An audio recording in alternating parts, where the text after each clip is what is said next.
That's not a knife. This is a knife.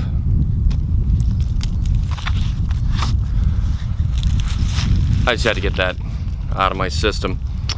Today I'm going to do a gear review, and what we've got here is the KA-BAR Heavy Bowie. This is my knife that I take with me when I camp, and when I say camping, I do a backpack camping, everything you need in your pack. And I was going to do a series of reviews from my pack here, and today it's time for the KA-BAR. That was the sheath that I just tossed away. Kind of an important part of any knife system is how you carry it, and this one's a leather-backed sheath with a, I don't know, some kind of cloth on the front. I'm sure somebody can tell me what that is in the comments. Goes on your belt, secures the handle with a couple snaps.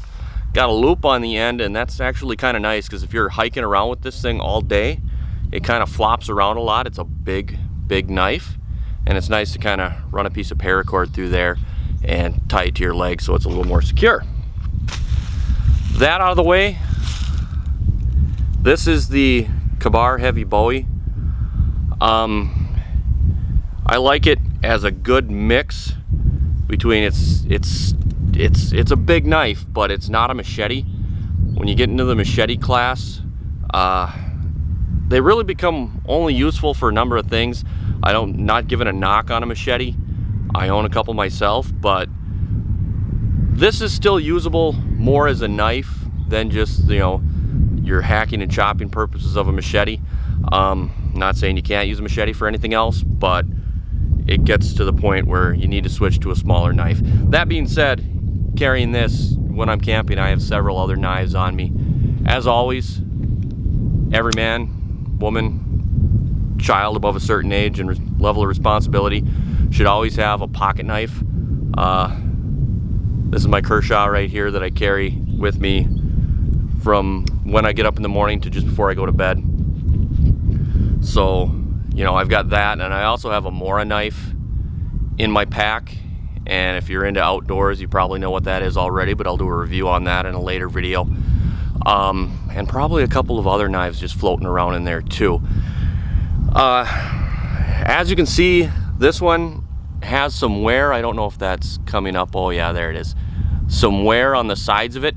And that's because one of my primary uses for this knife is I baton with it, and that's splitting wood, where you get a good chunk of piece of wood that you can fit in your hand, but it's going to be heavy. You're going to have some heft to it because you're laying this, you know, across something you want to split into smaller pieces for firewood, and you're batoning that. You're whacking the back of this knife, and that's where it's important to have a really strong knife, and this certainly is. This knife has had years of use, and it is, aside from the paint being rubbed off from the abuse I get it's still, you know, 100% solid. This is a knife you could own for decades, if not a lifetime. So a good knife is like that. A good quality tool, you know, you can pass along to someone else. Even something that takes as much use as something like this. A use and abuse, really, because this is a hard used knife. Like I said, it's big enough that it can do some light machete work. This tree is dead. It's standing dead wood, so, you know, it's not like it's putting up much of a fight, but you can certainly hack off branches. And, you know, if you're carrying a machete, I don't. You can take down some light trees with them by hacking at them like you would with a hatchet. I don't do that. I don't carry a hatchet either when I camp. I have a takedown buck saw that I'm going to be reviewing here shortly that I'll show you to see what I would do if I was actually going to cut something down. This tree, if you had to, you could certainly take it down with this knife. But the same reason I don't carry a hatchet is I feel like that's a lot of manual labor to swing and cut down something. But it certainly could be done with this knife, and, you know, easier if you have a machete, but it's not something I do a lot of. I use it as a large knife, and I baton with it a lot. That's why I carry this knife primarily with me on my pack when I'm camping. It's a KA-BAR, so you know that there's a lot of history involved with this knife. Of course, this isn't the traditional, you know, KA-BAR military knife, the Marines knife, but you still know you have something of great quality coming from KA-BAR. And boy, I've had this thing for a long time, so I can't remember what I paid for it. I would say that this knife is somewhere around $40. I'm not, you can't really quote me on that. Maybe I'll look that up and put it in the description for what this knife costs now, but it's an absolutely outstanding knife.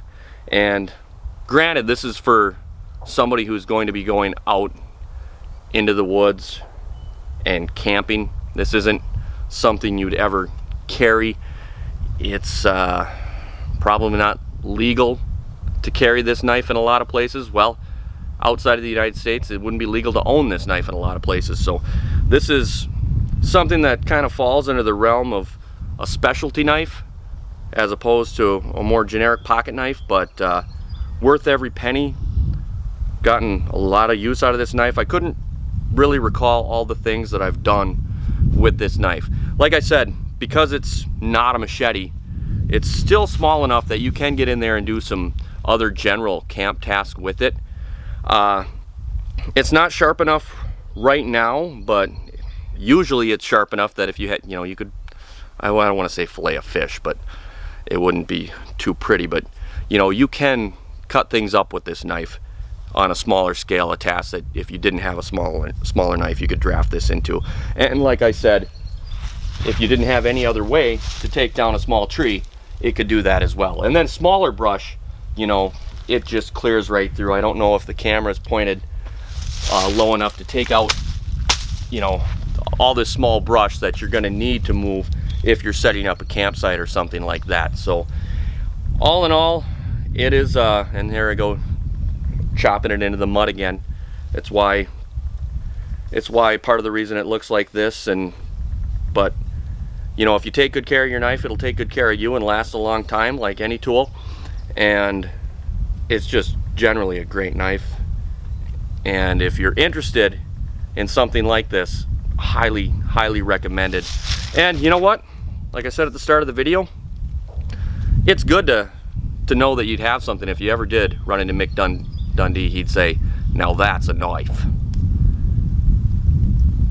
Thank you for watching. Like and subscribe. I'll be back really shortly with a couple of more gear reviews. Have a nice day. Thank you.